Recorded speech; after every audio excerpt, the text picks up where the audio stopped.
Hello hi views, ഞാൻ doctor പൂജാസൻ. ഇന്ന് നമ്മൾ ഡിസ്കസ് ചെയ്യാൻ പോകുന്നത് ഓസ്റ്റിയോ അത്രൈറ്റിസ് അല്ലെങ്കിൽ സന്ധിഗതവാദം എന്ന ആയുർവേദിക് ഓർലേറ്റ് ചെയ്യുന്ന കണ്ടീഷനെ കുറിച്ചാണ് ഇന്നത്തെ വീഡിയോ. അമിത വണ്ണമുള്ളവരിലും പ്രായാധിക്യമുള്ളവരിലൊക്കെ സാധാരണ നമുക്ക് ഓസ്റ്റിയോ അത്രൈറ്റിക് കണ്ടീഷൻസ് കിട്ടാറുണ്ട്. നമുക്ക് ഇതിൻ്റെ ലക്ഷണങ്ങൾ എന്തൊക്കെയാണെന്ന് നോക്കാം. സന്ധികൾ തോറുമുള്ള വേദനയും നീരും അതുപോലെ തന്നെ പിടുത്തവും ഒക്കെയാണ് ഇതിൻ്റെ ലക്ഷണങ്ങൾ. നമുക്ക് ഇതിൻ്റെ ട്രീറ്റ്മെൻറ്റ്സ് എന്തൊക്കെയാണെന്ന് നോക്കാം. ആയുർവേദത്തിൽ എന്തൊക്കെ ട്രീറ്റ്മെൻറ്റ്സിന് ചെയ്യാൻ പറ്റുന്നതിനെ കുറിച്ച് നോക്കാം. ആദ്യം തന്നെ നീര് വറ്റാനായിട്ട് ഈ കാൽമുട്ടിലോ അതായത് കൈമുട്ടിലോ ഉള്ള നീര് വറ്റാനായിട്ട് നമുക്ക് ഉള്ള ട്രീറ്റ്മെൻറ്റ്സ് എന്തൊക്കെയാണെന്ന് നോക്കാം. മുതിര പേസ്റ്റാക്കിയതിന് ശേഷം അവിടെ പൂച്ച് പോലെ ഇടുന്നത് വളരെ ഫലപ്രദമാണ്.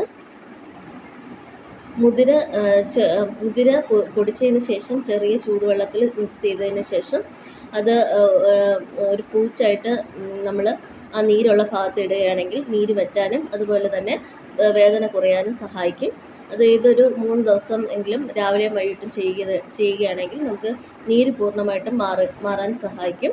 അതുപോലെ തന്നെ കുന്തിരിക്കം നമ്മുടെ നല്ലെണ്ണയിൽ ചൂടാക്കിയതിന് ശേഷം അത് നല്ലെണ്ണയിൽ ലയിപ്പിക്കണം. ചൂടാക്കി ലയിപ്പിച്ചതിന് ശേഷം അത് അല്പാൽപമായിട്ട് വെള്ളം ചേർത്ത് അതൊരു കുഴമ്പ് രൂപത്തിലാക്കിയെടുക്കണം.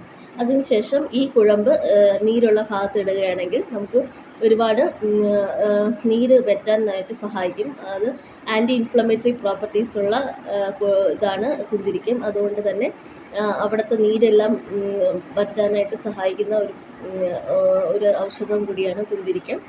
അതുകൊണ്ട് നമ്മൾ ആ കുന്തിരിക്ക നമ്മളിതേ കണക്ക് ചെയ്ത് നമ്മൾ ആ നീരുള്ള ഭാഗത്ത് ഇടുന്നത് വളരെ ഫലപ്രദമാണ്. അതുപോലെ തന്നെ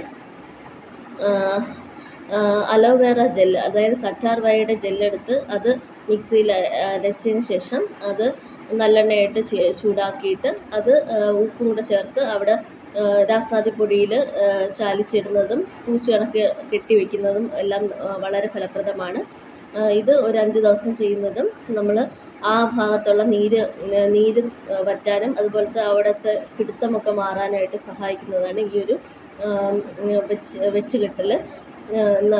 അതായത് നമ്മൾ അലോവേറ ജെല്ലിലേക്ക് കറ്റാർവാഴയുടെ ജെല്ലെടുത്ത് നല്ലെണ്ണയായിട്ട് മിക്സ് ചെയ്ത് ചൂടാക്കിയിട്ട് രാസനാദിപ്പൊടി അതിൽ ചാലിച്ച് പൂച്ച കണക്ക് കെട്ടിവെക്കുക. ഇതാണ് 3ാമത്തെ പ്രൊസീജിയർ. അത് കഴിഞ്ഞിട്ട് 4ാമത്തെ വരുന്നത് നമ്മൾ തളം കെട്ടി നിർത്തുന്നതാണ്. അതായത് മുറിവെണ്ണ തളം കെട്ടി നിർത്തുന്നതാണ് 4ാമത്തെ പ്രൊസീജിയർ. അതിൽ നമ്മൾ ഗോതമ്പ് മാവോ അല്ലെങ്കിൽ ഉഴുന്ന് മാവോ ചെറു ചൂടുവെള്ളത്തിൽ ചേർത്ത് ഒരു സന്ധിയുടെ ഭാഗത്ത് വൃത്തത്തിൽ ഒരു ഭിത്തി കണക്ക് കെട്ടിയതിന് ശേഷം അവിടെ മുറിവെണ്ണ ചെറു ചൂടോടുകൂടി ഒഴിച്ചു കൊടുക്കുക. സ്പൂണിൽ തന്നെ ഒഴിച്ചു കൊടുക്കുക. അതിനുശേഷം ഇത് തണുക്കുന്നതിന് മുമ്പ് തന്നെ ഈ സ്പൂണിൽ തിരികെ എടുത്തിട്ട് വീണ്ടും ചൂടാക്കി അവിടെ ഒഴിച്ചു കൊടുക്കുക. ഈ തളത്തിൽ ചെറു ചൂടോടുകൂടി തന്നെ എണ്ണ നിൽക്കുന്നതായിട്ട് ശ്രദ്ധിക്കേണ്ടതായിട്ടുണ്ട്.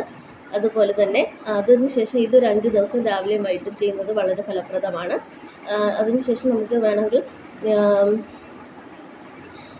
ഇത് ഞവരരി എടുത്തിട്ട് നമുക്ക് കിഴി ചെയ്യുന്നതും വളരെ ഫലപ്രദമാണ്. നവരയരി നമ്മൾ വേവിച്ചതിന് ശേഷം പാലിലും കുറുന്തോട്ടി കഷായത്തിലും ഈ നവരയരി വേവിച്ചതിന് ശേഷം അത് നമ്മൾ കിഴിയാക്കി കെട്ടിയിട്ട് അത് അവിടെ പാലിൽ മുക്കി അവിടെ ചെറു ചൂടോടുകൂടി കൊടുക്കുന്നതും വളരെ ഫലപ്രദമാണ്. ഇത് ബലം കൂട്ടാനും സന്ധികളുടെ ബലം കൂട്ടാനും അതുപോലെ തന്നെ വേദനയൊക്കെ ശമിക്കാനും ഒക്കെ സഹായിക്കുന്നതാണ്. ഇതൊരു 5 ദിവസം ചെയ്യുന്നതും വളരെ ഫലപ്രദമാണ്, രാവിലെയും വൈകിട്ടും. അതുപോലെ തന്നെ നമുക്ക് ചെയ്യാൻ പറ്റുന്ന മറ്റൊന്നാണ് ധാന്യാമ്ലധാര. ധാന്യാമ്ലധാരയിൽ നമ്മൾ പറയുന്നത് ധാന്യാമ്ലധാരയിൽ ചെറുധാന്യങ്ങൾ, അതായത് മുതിര, അതുപോലെ തന്നെ ചാമേരി, നവരേരി ഇതെല്ലാം വേവിച്ചതിന് ശേഷം ആ വെള്ളം നമ്മൾ അരിച്ചെടുത്തിട്ട് അത് പുളിപ്പിക്കാൻ വയ്ക്കുക. 2-3 ദിവസം പുളിപ്പിക്കാൻ വയ്ക്കുക. ആ പുളിച്ച 3 ദിവസം കഴിയുമ്പോൾ പുളിച്ച് കിട്ടുന്ന ആ ഒരു ലായനി എടുത്ത് നമ്മൾ ചെറുതായിട്ട് ചൂടാക്കിയതിന് ശേഷം അവിടെ സന്ധികൾ തോറും ധാരയായിട്ട് ചെയ്യുന്നതും വളരെ ഫലപ്രദമാണ്. ചെറുതായിട്ട് ചൂടാക്കിയ ശേഷം വേദനയുള്ള ഭാഗത്ത് ധാരയായിട്ട് ഒഴിച്ചു കൊടുക്കുക. ഇതൊരു 15 മിനിറ്റ് നേരമെങ്കിലും ധാരയായി ചെയ്യുന്നത് വളരെ ഫലപ്രദമാണ്.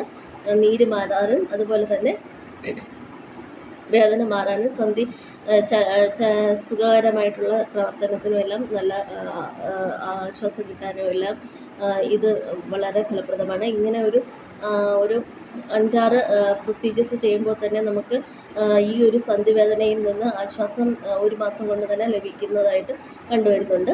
നമുക്ക് എന്തൊക്കെയാണെന്ന് ചെയ്തതെന്ന് ഒന്നുകൂടെ നോക്കാം. ആദ്യം നീര് വറ്റാനായിട്ട് നമ്മൾ മുതിരയും ചെറു ചൂടുവെള്ളത്തിൽ പേസ്റ്റായിട്ട് അപ്ലൈ ചെയ്തു. അതുപോലെ തന്നെ കുന്തിരിക്കവും നീര് വറ്റാനായിട്ട് നമ്മൾ നല്ലെണ്ണയിൽ ചേർത്ത് ലയിപ്പിച്ചതിന് ശേഷം അത് നമ്മൾ നല്ലെണ്ണയിൽ ചേർത്ത് ലയിപ്പിച്ചതിന് ശേഷം അല്പം വെള്ളം ചേർത്ത് അതിനെ കുഴമ്പ് രൂപമായി അവിടെ പുരട്ടി നീര് വറ്റിയതിന് ശേഷം മാത്രം നമ്മൾ അടുത്ത ട്രീറ്റ്മെൻറ്റായ മുറുവെണ്ണ തളം കെട്ടി നിർത്തുന്നതും അതുപോലെ തന്നെ നവരയരി വേവിച്ച് പാലിലും കുറുന്തോട്ടി കഷായത്തിലും വേവിച്ച് അവിടെ കിടിയായിട്ട് ചൂടോടുകൂടി പാലിൽ മുക്കി കിടി ചെയ്യുന്നതൊക്കെയാണ് ഇതിൻ്റെ ട്രീറ്റ്മെൻറ്റ്സ്.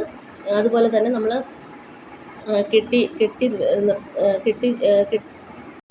അതുപോലെ തന്നെ അലോവേറ ജെല്ല് നമ്മൾ ചൂടാക്കി നല്ലെണ്ണയിൽ ചൂടാക്കി ഉപ്പും ചേർത്ത് രാസായ ചൂർണത്തിൽ ചാലിച്ച് അവിടെ കെട്ടി വയ്ക്കുന്നത് വളരെ ഫലപ്രദമാണ്. ഇതുപോലെ തന്നെ ദാലിയാമ്ലധാരയും. അപ്പം ഇതൊക്കെയാണ് നമ്മൾ ഇതിന് പറഞ്ഞിട്ടുള്ള പ്രൊസീജിയേഴ്സ്. ഇതെല്ലാം ചെയ്ത് നോക്കുകയാണെങ്കിൽ തന്നെ നമുക്ക് ഈ സന്ധിവേദനയിൽ നിന്നും വളരെ ആശ്വാസം ലഭിക്കാൻ സാധിക്കും. Thank you.